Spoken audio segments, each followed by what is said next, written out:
tonight's talk is consciousness, creativity, and the brain.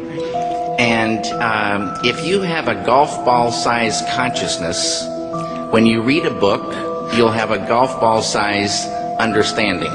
When you look out, a golf ball-sized awareness. And when you wake up in the morning, a golf ball-sized wakefulness. But if you could expand that consciousness, then you read the book, more understanding. You look out, more awareness. And when you wake up, more wakefulness. It's consciousness. And there's an ocean of pure, vibrant consciousness inside each one of us.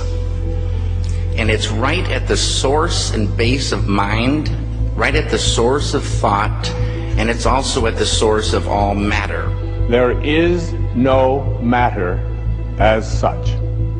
All matter originates and exists only by virtue of a force which brings the particle of an atom to vibration and holds this most minute solar system of the atom together.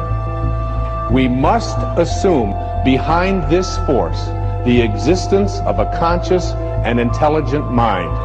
This mind is the matrix of all matter. Matter seems like a good place to begin. The solidity of the world seems totally indisputable. As a fixed thing that you can see and touch, your body is also reassuringly solid. But beginning with Einstein, modern physics has assured us that this solidity is a mirage. All of physical matter, everything we have around us, is the result of a frequency. And what that also means is that if you amplify the frequency, the structure of the matter will change.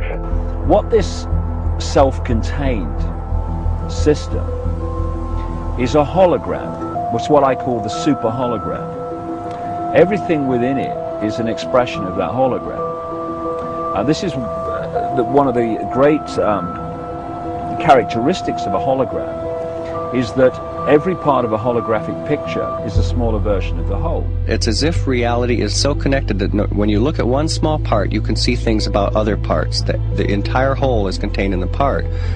And in a sense, you can't divide reality up because we're cutting up a hologram. We can't find where one particle is because it's always a reflection of all particles. In a hologram, the whole pattern is whole and complete unto itself, and if you were to take any little portion of this whole out and examine it closely, you will see the entire pattern repeating itself again and again and again. Anywhere in this pattern, if we were to change one little aspect on any one of these little holograms, that change would be reflected throughout the entire system. Quantum physics has revealed what ancient masters knew.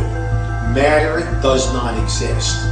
The concept of substance arose from the philosophy of Aristotle, and from that concept came science's conception of matter. The fact of the matter is that the substance of the universe is consciousness.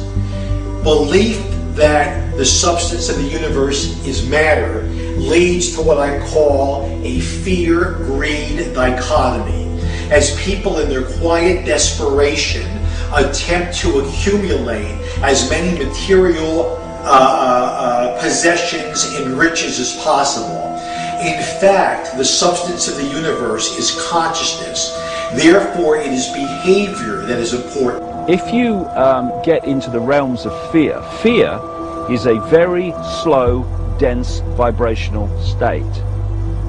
And the more you embody fear, and the whole of this manipulated society is globally is structured to make us fear, to make us have stress, to make us worry about tomorrow, and have guilt about yesterday, and forget about now. It brings us into a slow vibrating dense state. We should be very careful about what we believe about the future. The more you attach to a belief system, the more, if reality is holographic, you're helping create it by believing it. And you know, the great clairvoyant Edgar Cayce said that every thought, that reality is built out of thought, and our every thought starts to build reality, and we're like, every thought is like a spider, we're like spider spinning web, and that web starts to build and build. Information is the key, because this matrix, this illusory reality that we think is real, people say to me, what is the matrix? Answer, it's information. Information creates fractals. As information flow increases, the number of fractals, mathematically speaking, increase.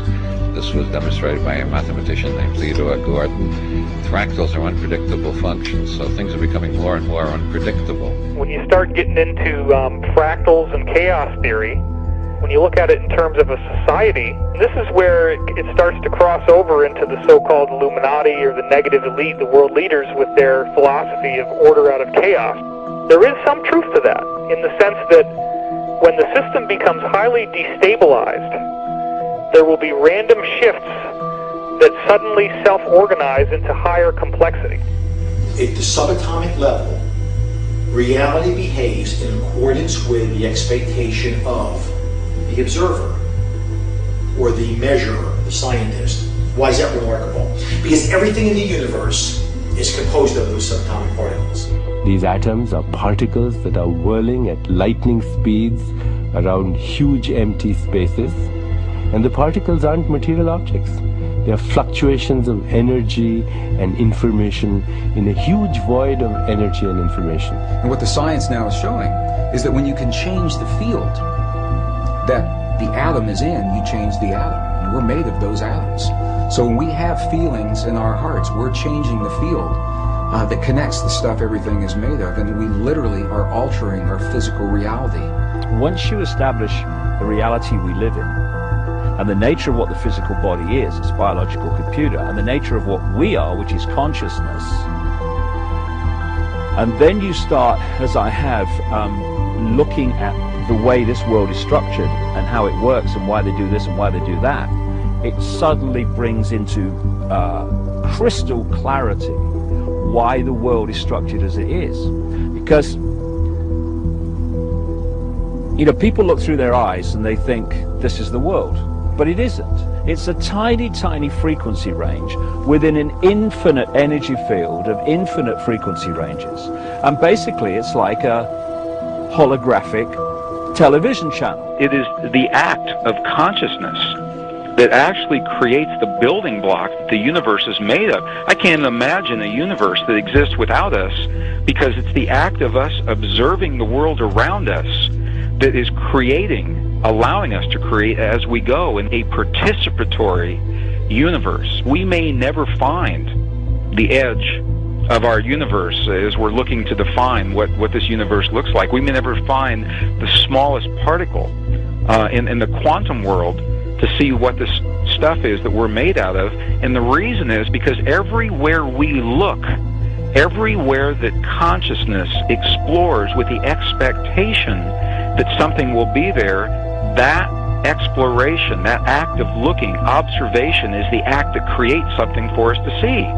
That we are actually building this universe as we go. Consciousness is the programming language of the universe. We are consciousness conductors. That's what we do. That's who we are. Consciousness comes through us. It emanates from us. We are the creators.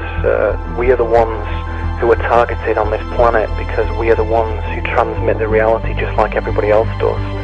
If you switch your brain off and you are sucked into the mainstream media illusion, we must understand that we are being used because we create reality. So if we are manipulated in a certain way, and if we are modulated in a certain way, then our creation becomes not ours but somebody else's.